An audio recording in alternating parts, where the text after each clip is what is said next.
आप सबको नींद क्यों आ रही है? हमें भी आ रही है। दरअसल इसलिए आ रही है, मैंने इसके बारे में थोड़ा सोचा कि अब भारत सरकार जो है ना, वो अमेरिकी टाइम जोन के हिसाब से चलती है। तो जाहिर सी बात है, मीडिया को भी रात को जागना पड़ता है, विपक्ष को भी रात को जागना पड़ता है, क्योंकि सारे निर्णय अमेरिका से हो रहे हैं, उनके टाइम जोन से हो रहे हैं। जैसा कि कल रात को या आज अर्ली मॉर्निंग डील अमेरिका से आई, सारे निर्णय सीज फायर से शुरू करिए अब तक सब कुछ अमेरिका के टाइम जोन से हो रहा है। पीयूष गोयल जी की भी प्रेस वार्ता लेट शुरू हुई, वो भी सो रहे थे, नींद आ गई। बिना अंतरराष्ट्रीय ट्रैवल किए सब जेटलैग्ड, सबको जेटलैग हो रहा है। पूरा देश, भारत की सरकार अमेरिकन टाइम जोन के हिसाब से चल रही है। इससे ज्यादा खेदजनक बात और नहीं हो सकती। डील क्या होती है? डील वो होती है जो टेबल पर आमने सामने बैठकर नेगोशिएट की जाती है। कनपट्टी पर बंदूक रखकर, कोई सीडी दिखाकर, ब्लैकमेल कर कर जो होता है वो डील नहीं होती, वो सरेंडर होता है। नाम नरेंडर, काम सरेंडर। वो नरेंडर है, वो हम नरेंद्र गलत बोलते हैं। नाम नरेंडर, काम सरेंडर। इस डील से भी यही फिर से साबित हो गया। नरेंद्र मोदी जी ने अमेरिका के सामने घुटने पूरी तरह से टेक दिए, और ये देखकर हम भले विपक्ष में हैं, हमें अच्छा नहीं लग रहा। विपक्ष में होना अलग बात है, क्योंकि भारत का प्रधानमंत्री जब अमेरिका के सामने, चीन के सामने, बाकी देशों के सामने जब घुटने टेक देता है, तो अफसोस हर भारतवासी को होता है, वो किसी भी विचारधारा का हो। भारत की अर्थव्यवस्था, भारत की किसानी और जो भी हमारे हित हैं, वो सब थाली में परोस के डोनाल्ड ट्रंप के सामने रख दिए गए। थाली भी हमारी थी, वो भी कोई उनकी नहीं थी। सब कुछ हमारा, हमने उन्हें दे दिया। देख रहा था मैं पीयूष गोयल जी को, नींद में कुछ कुछ बोल तो रहे थे, लेकिन मैं तब भी सोच रहा था कि जो Bharat Nixon, George Bush, Obama, इन सब से आंखों में आंखें डालकर एक व्यवहारिक रिश्ते कायम करता था, रिश्ते बनाता था, रिश्ते निभाता था, वो भारत कहां है? आज ऐसा क्यों लगता है कि नरेंद्र मोदी और उनके दो मित्र अंबानी, अडानी, इनके हितों के सामने भारत के आम आदमी के, आम नागरिक के हित खत्म कर दिए, गुलाम बना दिए। ना केवल हमारे आत्मसम्मान के साथ ये कोई समझौता अमेरिका से नहीं हुआ, ये समझौता हमारे आत्मसम्मान से हुआ है। ये हमारे जो हित है किसानों के, मिडिल क्लास के, एमएसएमईज के, उन सब के साथ समझौता हुआ है। और जो भी लोग अब ढोल बजाकर, थाली बजाकर इस मातम की घड़ी को जश्न की घड़ी दिखाने की कोशिश कर रहे हैं, वो नरेंद्र मोदी खुद, उनके विदेश मंत्री और पीयूष गोयल जी खुद, ये सब जानते हैं कि दरअसल हुआ क्या है। ये डील नहीं है, ये सरेंडर हुआ है। नेता प्रतिपक्ष राहुल गांधी जी लगातार पार्लियामेंट में बोलने की कोशिश करते हैं, उन्हें रोका जाता है। ये डर इसीलिए है क्योंकि नरेंद्र मोदी जानते हैं, नेता प्रतिपक्ष और विपक्ष ये जानता है कि आपने कैसे और क्यों सरेंडर, किन शर्तों पर किया, क्या भय है, क्या डर है आपका, जो आपने सब कुछ अमेरिका के सामने गिरवी रख दिया। अब आप कयास लगा सकते हैं, क्या अदानी जी को बचाने के लिए किया, क्या अंबानी के हितों को बचाने के लिए किया, या एप्स्टीन की फाइल्स में अपना नाम दबाने के लिए किया। ये सब पूरा देश समझ रहा है, पूरा देश देख रहा है। जो अमेरिका भारत का सबसे महत्वपूर्ण और सबसे बड़ा ट्रेड सरप्लस वाला पार्टनर रहा अब तक, सीधे शब्दों में कहें तो कई दशकों से अमेरिका को भारी मात्रा में हमने निर्यात किया और अपनी अर्थव्यवस्था हमारी मजबूत होती आई, ग्रोथ हमारी बढ़ती रही। लेकिन अब ये जो ट्रंपिंग डंपिंग की जो डील है, अमेरिका का डंपिंग ग्राउंड भारत बन गया है। ये नरेंद्र मोदी की नाक के नीचे हुआ, नरेंद्र मोदी की सहमति से हुआ, नरेंद्र मोदी की सरेंडर की वजह से हुआ। India has become a dumping ground of America. ये इस डील में हुआ है। 500 बिलियन का आयात हमें अगले 5 साल में करना है साहब। तो यानी कि 3 गुना तो आपको अपना आयात बढ़ाना पड़ेगा। आप ये सोचिए, रुपए की स्थिति आप जानते हैं, अर्थव्यवस्था की स्थिति आप जानते हैं। 40-42 बिलियन को आप बढ़ा के 100 बिलियन कैसे करेंगे? साल का 100 बिलियन आप अमेरिका से क्या सामान लेंगे, कैसे लेंगे? इसका जवाब पीयूष गोयल नहीं देंगे, उनके पास नहीं है। अब जो अमेरिकी कृषि उत्पाद होंगे, मैं देख रहा था पीयूष गोयल जी लिस्ट पढ़ रहे हैं कि क्या क्या नहीं आएगा। पूछो साहब क्या क्या आएगा? जो बता रहे हैं वो महत्वपूर्ण नहीं है, जो छिपा रहे हैं वो महत्वपूर्ण है। इस पूरी प्रेस वार्ता में जो नहीं बोला गया वो सुनना आवश्यक है। वो यहां से नहीं बोला जाएगा, वो वॉशिंगटन डीसी में अमेरिकन टाइम जोन के हिसाब से बोला जाएगा। एप्पल्स पे मैं सुन रहा था, नहीं। और बड़े रौब से बता रहे हैं साहब केले नहीं आएंगे, ये नहीं आएगा। अरे साहब जो आएगा वो तो बताइए। जो 40% सामान हमारा अमेरिका जाता था वो वैसे ही ड्यूटी फ्री था, उस पे वैसे ही टैरिफ नहीं लगते थे। उसमें इलेक्ट्रॉनिक्स है, उसमें कई ऐसे सामान हैं। तो खुलासा देकर पीयूष गोयल जी वो सब नहीं बता रहे जो बताना चाहिए, जो हमें सुनना है, जो इस देश के किसानों को सुनना है, जो इस देश के नागरिकों को सुनना है, जो मुझे और आपको सुनना है। जो किसानों का, मोदी जी का किसानों से जो रिश्ता है वो तो आप जानते ही हैं। जब सड़क पर आते हैं उनका सर फोड़ने की कोशिश करते हैं। अब इस डील से भारत के किसानों की कमर भी तोड़ी जा रही है। आने वाले दिनों में, हफ्तों में, महीनों में आपके सामने यह साबित होगा कि कैसे हमारी किसानी को ये तबाह करेंगे। वहां उत्सव हो रहा है। अमेरिका के किसान इस डील से प्रसन्न हैं, खुश हैं, जश्न मनाया जा रहा है। बताइए क्यों मना रहे होंगे? क्योंकि उनको एक बहुत बड़ा मार्केट मिल गया, भारत का एक मार्केट मिल गया। ये चीजें आपको पीयूष गोयल जी नहीं बताएंगे। फल, सब्जियां, अनाज, कुछ कुछ नाम लिए उन्होंने, लेकिन कई चीजें नाम नहीं लिए। उनसे पूछना चाहिए साहब जो आप नाम नहीं ले रहे वो नाम की लिस्ट कहां से आएगी? क्या अमेरिका से आएगी? आएगी तो वहीं से। दोस्ती होती है, बराबरी की होती है। फिर दोस्त आपको रोज 2 थप्पड़ मारता है।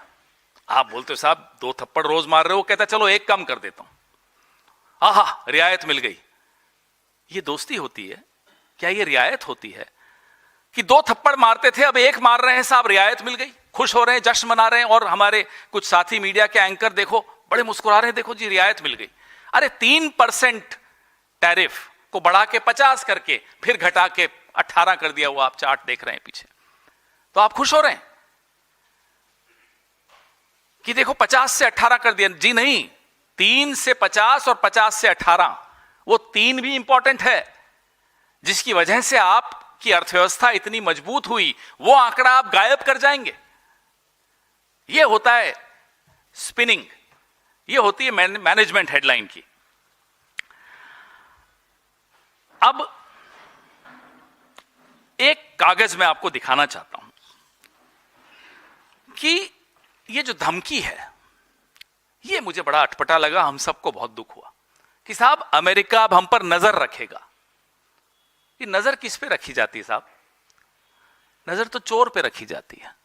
सीधे सीधे भारत को चोर बता रहा है अमेरिका, और प्रधानमंत्री जी खुश हो रहे हैं। प्रधानमंत्री जी चाहते हैं कि हम जश्न मनाएं, हम चोर हो गए हैं, हमें चोर साबित कर दिया गया। ये देखिए कि हम रूस से तेल खरीदेंगे या नहीं खरीदेंगे उस पर नजर रखी जाएगी, और अगर खरीद लिया तो फिर से हम पर टैरिफ डाल दिया जाएगा। ये क्या हमारा रिश्ता है अमेरिका से कि हम पर नजर रखेगा अमेरिका और हम रखने देंगे नजर? और इसके लिए कहा जा रहा है कि ढोल बजाइए, नगाड़े बजाइए, खुश हो जाइए, डील हो गई। हम इस आदमी को, आप लोग, हम तो नहीं, आप में से कुछ लोग इसको लीडर मानते थे। हम तो कहते थे लीडर तो नहीं है, चलो डीलर होगा, और ऐसी डील लाया। तो ना लीडर है ना डीलर है, ये है क्या? ये नरेंद्र मोदी क्या है? लीडर तो नहीं था कभी, न था, न हो सकता है, न है। अरे हमने सोचा अडानी अंबानी के लिए डील लाते हैं तो हो सकता है देश के हित के लिए भी कोई डील लाएंगे, अच्छी डील लाएंगे। ये खाक है डील, ये डील लाए हैं। ये आदमी सिर्फ और सिर्फ सरेंडर करना जानता है, देश के हितों का। आप अपना सरेंडर करिए, कोई दिक्कत नहीं, हमें करते रहिए। आपकी क्या सीक्रेट्स किसके पास है हमें कोई मतलब नहीं है। एप्स्टीन के पास है, चीन के पास है, हमें कोई फर्क नहीं पड़ता किसके। लेकिन आपकी सीक्रेट्स के चलते अगर देश के किसानों को नुकसान होता है, देश के आत्मसम्मान को नुकसान होता है, तो जी हां, हमें दिक्कत है और हम आवाज उठाएंगे। आप दबा दीजिए राहुल गांधी की आवाज लोकसभा में, हम बाहर उठाएंगे, उठाते रहेंगे आवाज। और जब एक बार कोई कॉम्प्रोमाइज हो जाता है ना, कॉम्प्रोमाइज शब्द बड़ा महत्वपूर्ण है जो राहुल जी ने इस्तेमाल किया पार्लियामेंट में। जब एक बार एक व्यक्ति कॉम्प्रोमाइज हो जाता है, फिर वो झुकता चला जाता है, बिछता चला जाता है, सब कुछ लुटाने को तैयार हो जाता है। वही आज नरेंद्र मोदी की हालत है, वही आज इस देश के प्रधानमंत्री की हालत है। क्या ऐसा प्रधानमंत्री देश के लिए हितकारी हो सकता है? एक मिनट के लिए भी हितकारी नहीं हो सकता, क्योंकि वो कॉम्प्रोमाइज है, वो झुक गया है, बिछ गया है, न्यौछावर हो गया है। ये डील से मालूम पड़ता है। ऑपरेशन सिंदूर के वक्त, सीज फायर के वक्त संशय था, शक था, लेकिन अब वो शक जो है बिल्कुल यकीन में बदल जाता है। ये है, हमें चोर साबित किया जा रहा है और हम खुश हो रहे हैं। पीयूष गोयल जी मुस्कुरा रहे थे, मुस्कुराहट उसकी जा ही नहीं रही थी। ये क्या हाल है इस देश का? कैसे बना दिया इस देश को? यहां तक कैसे आए हम? जो एप्स्टीन के जिक्र मेल्स के मोदी जी के कई घनिष्ठ लोगों के उसमें आते हैं, उस पर भी हम चर्चा बाद में करेंगे। लेकिन जो शक की सुई है, अब वो शक की सुई नहीं रही।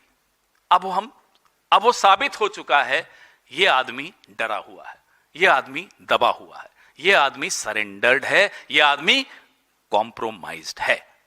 ये डील, जिसको ये डील कह रहे हैं, ये डील आने वाले दिनों में आपको पता चलेगा किस किस क्षेत्र में, किस किस सेक्टर में हमको क्या क्या नुकसान देकर जा रही है।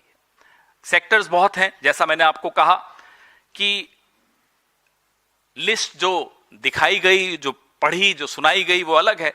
जो छिपाया गया वो ज्यादा महत्वपूर्ण है। हम उम्मीद करते हैं कि आप लगातार रोज किसानों के हित के सवाल, इस देश के जो लघु उद्योग हैं उनके हित के सवाल पूछ के जवाब अमेरिका से नहीं, जवाब पीयूष गोयल से। आज मैं सुन रहा था अपने साथियों में से कोई उनको रशियन ऑयल के विषय में पूछा, तो बोले साहब वो मैं नहीं बताऊंगा, वो फॉरेन मिनिस्टर बताएंगे। फॉरेन मिनिस्टर से अमेरिका में कल पूछा, बोले वो मेरे को नहीं मालूम, वो तो कॉमर्स मिनिस्टर बताएंगे। ये इस सरकार की हालत है। और बीच में दोवल जी कूद जाते हैं, यार मैंने जाके धमका दिया अमेरिका को, मैं नहीं झुकूंगा। और दोवल जी कूदते हैं श्रेय लेने के लिए एक ऐसी डील का जिसका श्रेय किसी को नहीं लेना चाहिए। फिर एमईए क्लैरिफिकेशन देता है कि नहीं नहीं, दोवल जी का कुछ गलत खबर है, वो नहीं गए, उन्होंने नहीं धमकाया। ये है इस सरकार की हालत। कॉमर्स मिनिस्टर कहते हैं विदेश मंत्री से पूछो, विदेश मंत्री कहते हैं कॉमर्स मिनिस्टर से पूछो, दोवल जी कहते हैं मुझसे पूछो, मैंने धमकाया था। और होता क्या है, जब हम सुबह उठते हैं तो अमेरिका से प्रेस नोट आया होता है, और वो भी ऐसा कि हम नजर रख रहे हैं हिंदुस्तान पर। ये डील इस देश के साथ, इस देश के करोड़ों लोगों के साथ, इस देश की एक समृद्ध विरासत है, विदेश नीति की एक विरासत है, उसके साथ एक बहुत बड़ा विश्वासघात है। This is a betrayal to all that India stands for, all that India stood for over the last 75 years. This is not a deal which is in our interest. This is a total surrender by none other than Narendra. And this is not the first time. You've seen Narendra Modi surrendering our interests to America. You've seen Narendra Modi giving clean chits to China. Now we've gone and announced that we'll buy products worth $500 billion over the next 5 years from the US. There is no corresponding commitment from the US, by the way. Your import bill with the US from 42 billion a year will have to go up to 100 billion a year. And you know the health of the rupee. You know the health of the economy. Where are you getting the money from? What are the products you will buy? Mr. Piyush Goyal read out a list of what all we will not buy. but he very conveniently, very cleverly hid the list of what all will come, will be dumped in India. India has been made into a dumping ground by this deal. I don't want to call it a deal because deal is amongst equals. You sit across the table and negotiate. A deal cannot be with a gun held on your forehead. A deal cannot be because of some name of your prime minister figuring out somewhere. It's a blackmail. It's a surrender. Your questions, please. Union Minister. Mike.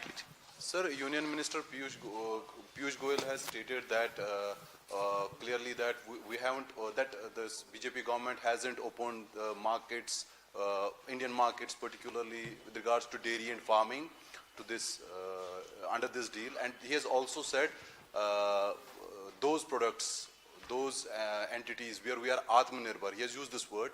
So we are not going to throw open markets. Ask him to read out that list.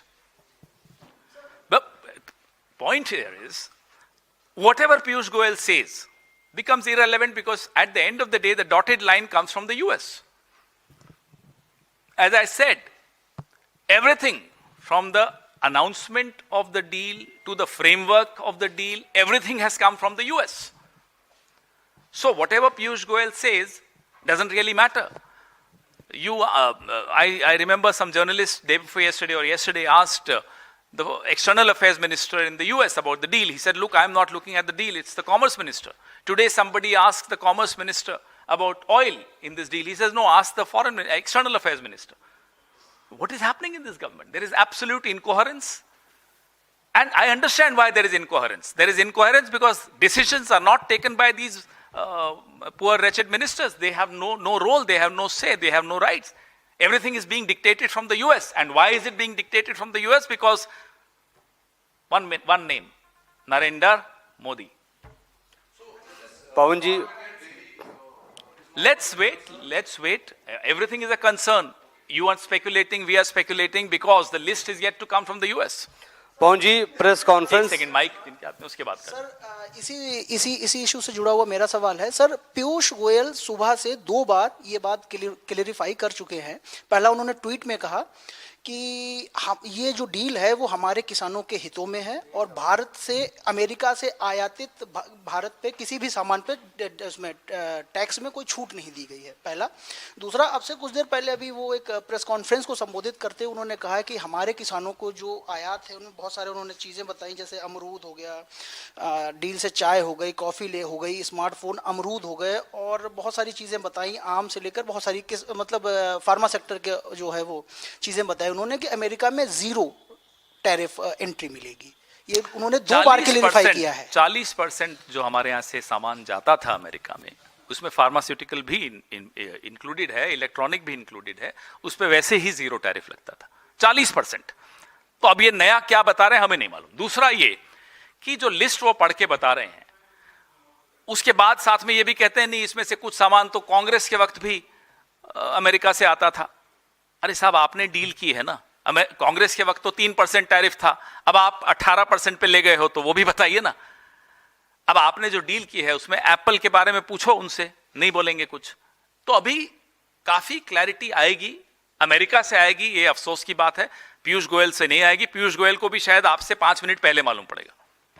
पवन, एक second उनको बोले। पवन जी, मेरा सवाल ये है कि पीयूष गोयल ने जो प्रेस कॉन्फ्रेंस की है उसमें उन्होंने एक बात डेयरी फार्म की है और किसानों की खासतौर पे ज़्यादा उन्होंने फोकस करते हुए कहा है कि विपक्षी पार्टियां जो खासतौर पे कह रही हैं कि उन पर असर पड़ेगा, डेयरी फार्म पे असर पड़ेगा, किसानों पे असर पड़ेगा।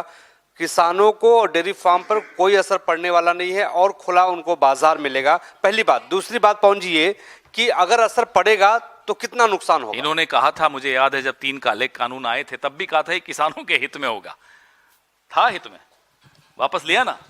तो जब भी ये कहें किसानों के हित में होगा, समझ लीजिए गड़बड़ है और शुरू कर दीजिए अपना काम। हम भी वही कर रहे हैं, लेकिन क्लैरिटी आने दीजिए। क्लैरिटी अब जो आज उन्होंने बताया उसमें इतनी क्लैरिटी नहीं है, जो छिपाया उसमें है क्लैरिटी। तो वो जो छिपाया वो क्या है, और हैरानी और अफसोस की बात यह है कि वो सब अमेरिका से हमें मालूम पड़ेगा। आपको शायद सुबह 6 बजे मालूम पड़ेगा, पीयूष गोयल 5:45 उठते होंगे, उनको 5:45 मालूम होगा। लेकिन सबको मालूम वहीं से होता है। सर, आपने एप्पल का जिक्र किया। पीयूष गोयल ने ये कहा कि भारत में जो एप्पल की मांग है, खपत है, वो ज्यादा है। यही कहेंगे हर चीज के लिए। बोला पिस्ते की मांग ज्यादा है, एप्पल की मांग ज्यादा है, थोड़े दिनों में कहेंगे दूध की मांग ज्यादा है। ये एवर एक्सपैंडिंग लिस्ट है, ये कोई कंक्लूसिव लिस्ट नहीं होगी। देख लीजिएगा आप, ये एवर एक्सपैंडिंग लिस्ट होगी जिसमें कहेंगे मांग बढ़ गई, आ जाओ साहब, ये भी दे दो, वो भी दे दो। टोटल सरेंडर के अलावा और कुछ नहीं है। पवन जी, पूर्व प्रधानमंत्री मनमोहन सिंह के सलाहकार पंकज पचौरी ने ट्वीट किया है कि जब तमाम परमाणु प्रतिबंध भारत पर लागू, उस समय भी जो भारत पर टैरिफ 3.31 थे, मनमोहन सिंह के समय वो 2.93 हुआ, अब 18 हो गया। 18 का भी हम जश्न मना रहे हैं। वहीं अमेरिका की जो प्रेस सेक्रेटरी है व्हाइट हाउस की, कैरोलिन लेविट, कहती हैं कि यह डील अमेरिकी कारोबारियों, कामगारों और उपभोक्ताओं की जीत है, जबकि हम यहाँ अपनी पीठ थपथपा रहे हैं। कल से हम देख रहे हैं अमेरिका में एक जश्न है, एग्रीकल्चर सेक्टर के लिए भी, कारोबार के लिए भी। यहां आपको वो जश्न दिख रहा है सरकारी जश्न के अलावा? हकीकत यही है, ये पूरी डील अमेरिका के हितों को साधने के लिए है। नरेंद्र मोदी कुछ छिपाना चाहते हैं, हमें नहीं मालूम क्या क्या, कुछ गैस हमने किए हैं। कौन बनेगा करोड़पति टाइप 2-3 जवाब हैं हमारे पास। वो एप्स्टीन है, वो अडानी अंबानी है, क्या है हमें नहीं मालूम। लेकिन कुछ है कि वो बार बार डर जाते हैं। सर, मेरा सवाल इसी चीज़ को लेकर है। जो ट्रेड डील पे आप लोग सवाल रेज कर रहे हैं, उस पर पीयूष गोयल का कहना है कि जो अपोजिशन की पार्टीज इसको लेकर सवाल खड़े कर रही हैं, वो स्पेशली किसानों को भ्रमित कर रही हैं और देश में उनको किसानों की फिक्र नहीं है। वो केवल देश की जनता को गुमराह करने की कोशिश। यही उन्होंने कहा था जब ये 3 काले कानून लाए थे। यार ऑपोजिशन गुमराह कर रही है। क्या किसान मूर्ख हैं कि कोई ऑपोजिशन, कोई पॉलिटिकल पार्टी उनको गुमराह कर लेगी? जो आदमी आसमान देख के बता देता है कि फसल कब लगानी है, वो मूर्ख होता है क्या? आप उन्हें बार बार उनको नुकसान करने के लिए षड्यंत्र रचते हैं। हम आपको कामयाब नहीं होने देते। काले कानून आपको वापस लेने पड़े, फिर आ गए आप नए तरीके से कहने की साहब किसानों को गुमराह किया जा रहा है। सर, पिछली बार काले कानून को लेकर के किसानों ने आंदोलन किया और लगातार चला। और पिछली बार के ट्रैक रिकॉर्ड में एक बात और निकल के आई, जिस किसान को अन्नदाता या बड़ा पूजनीय माना जाता था, उसको खालिस्तानी तक सहना पड़ा। तो पिछला रिकॉर्ड लेकिन 3 साल तक लगातार चला। उसके बाद इतनी सारी बदनामी हुई, जितने पॉलिटिकल कैरियर्स जो थे, जो राजनेता थे, उनके, किसानों के नेता जो है। तो क्या लग रहा है दोबारा में किसान इस आंदोलन को खड़ा कर पाएंगे? क्योंकि किसानों के पास क्या रियलिटी, क्योंकि सरकार जश्न मना रही है, जश्न के चारों तरफ पोस्टर्स लगाए जा रहे हैं, हर जगह मीडिया तंत्र लागू है, उनका सरकारी सिस्टम लागू है। तो क्या किसान के पास ये बात पहुंच पाएगी? किसान समझ पाएगा? सरकारें झूठ बोल सकती हैं, मैं और आप भी झूठ बोल सकते हैं, लेकिन पेट की भूख जो होती है ना, कभी झूठ नहीं बोलती। पेट हमेशा सच बोलता है। और उस पेट ने, जब किसान आंदोलन कर रहे थे, वो पेट का सच था, वो भूख का सच था। और वो सच बड़ी बड़ी सरकारों को, बड़े बड़े राजाओं को सड़क पर ले आता है। इससे ज्यादा मैं नहीं कहना चाहूंगा। आपने कहा सड़क पर ले, किसान के पास तो कुछ भी नहीं। किसान तो बेचारा खेत में जाके गायों की लाठी लेके आता है। तो क्या लगता है किसानों को लाठी लेके पसंद करना पड़ेगा? अब इस सरकार से पूछिए, क्या सड़क पर आना जरूरी है? क्या आपको नहीं समझ में आ रहा किसका नुकसान हो रहा है? इस सरकार को समझना है।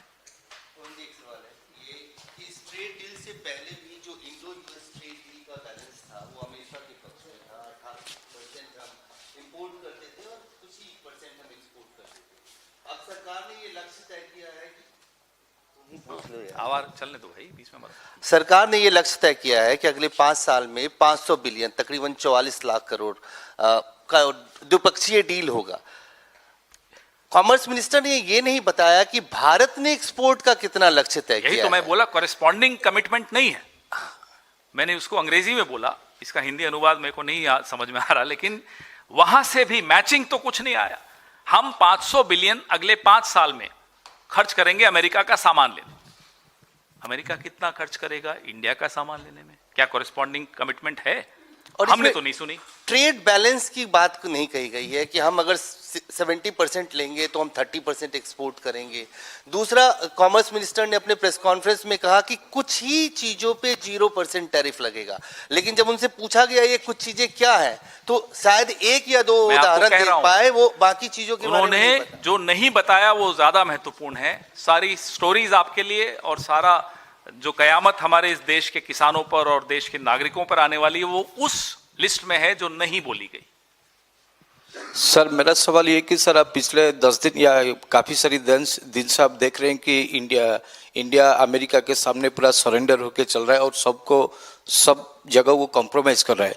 जिस सवाल को आप खड़ा कर रहे हैं, इंडिया अलायंस में जो सो पार्टी है चंद्रबाबू नायडू जैसे, उसको मतलब ये समझ में नहीं आ रहे कि वो मतलब ये सोच नहीं पा रहे कि चंद्रबाबू नायडू इंडिया अलायंस में थोड़ा ही है। नहीं एनडीए अलायंस में तो एनडीए में जो है ये सब सवाल को वो समझ नहीं रहे कि हमारा देश इतना मतलब सबको सब समझ में आता है, लेकिन सर कोई भी सवाल नहीं कर रहा है। चंद्रबाबू नायडू जी इंटेलिजेंट आदमी, उन्हें भी सब समझ में आ रहा है, सबको समझ में आ रहा है।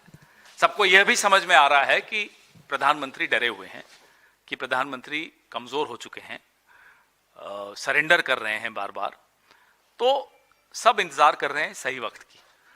हम विपक्ष में हैं, हमारे लिए यही सही वक्त है इन्हें एक्सपोज करने का, क्योंकि ये देश की किसानों पर बनाई है, देश के नागरिकों पर बनाई है, देश के कारोबारियों पर बनाई है।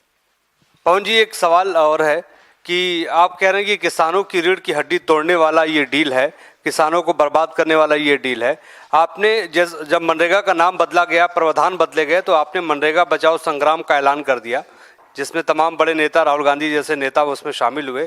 क्या आप इसको लेकर भी कोई अभियान, कोई आंदोलन छेड़ने वाले हैं जमीन पर? जाहिर सी बात है, ये एक ऐसा मुद्दा है जो इस देश की एक मजबूत जो कृषि व्यवस्था है, जो हमारी एक अर्थव्यवस्था भी रही है, उस सब पर एक चोट है। जाहिर सी बात है, एक जिम्मेदार राजनीतिक दल, एक विपक्ष की दल के हैसियत से हम इसको लेकर सड़क पर जाएंगे। धन्यवाद। अब कोई बाइट्स नहीं होंगी, जो भी होगा यहीं होगा।